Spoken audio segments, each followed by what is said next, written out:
আমরা অনেক আশা নিয়ে ভেতরে বসেছিলাম আর অর্ডার দিয়েছিলাম তাদের জনপ্রিয় হাঁস এবং টার্কি মুরগি।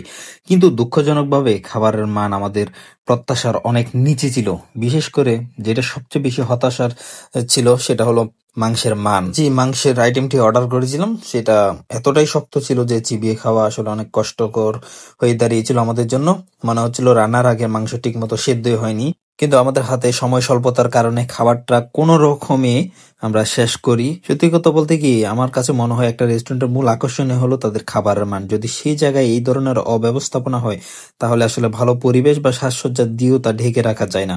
আমরা ওয়েটারকে যে বিষয়টি জানিয়েছিলাম এবং যে এখানকার যে মালিক রয়েছে তো ওনাকেও জানিয়েছিলাম বিষয়টি, কিন্তু তেমন কোনো সুরাহা পায় নাই। আশা করব রেস্টুরেন্ট কর্তৃপক্ষ এই ধরনের অভিযোগকে গুরুত্ব সহকারে নেবে এবং ভবিষ্যতে খাবার মান এবং সার্ভিসের একটু উন্নয়ন ঘটাবে। যেরকম মজা হবে মনে করছে মজা পাইনি। বাবা খিদার জ্বালায় এই যে আমি চিকেন নিলাম, চিকেনটা প্রচুর শক্ত, এটা আসলে খাওয়ার মতো অবস্থা না। বাট এটা যেরকম হাইপ দেখে আমরা এখানে আসছিলাম আসলে ওই রকম কোনো কিছুই নাই। নর্মাল অন্যান্য যে সকল হোটেল রেস্টুরেন্ট রয়েছে সেম এরকমই। আর উল্টা এখানে কোনো একটা তরকারি গরম পাই নাই, ভাত গুলাই শুধু জাস্ট গরম ছিল। আসছিলাম মূলত অনেক এক্সপেকটেশন নিয়ে। তাদের পাইনি বাতাটা বাদ পাই। কেমন ছিল? হ্যাঁ, ওনাদের হোটেলে খাবার কেমন ছিল ভাই? বেকার।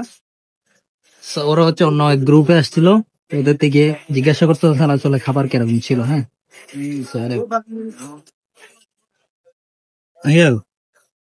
এত শক্ত কেন মাংস গুলা?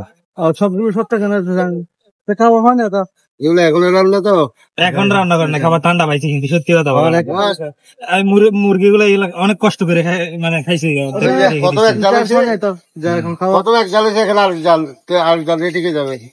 আসলো যাক, অবশেষে খাবারটা কোনো রকমে শেষ করলাম। শেষ করার পর পাশে থাকা একটা মিষ্টি পানের দোকান দেখলাম, এখানে আসলাম, দুজনে দুইটা মিষ্টি পান নিলাম।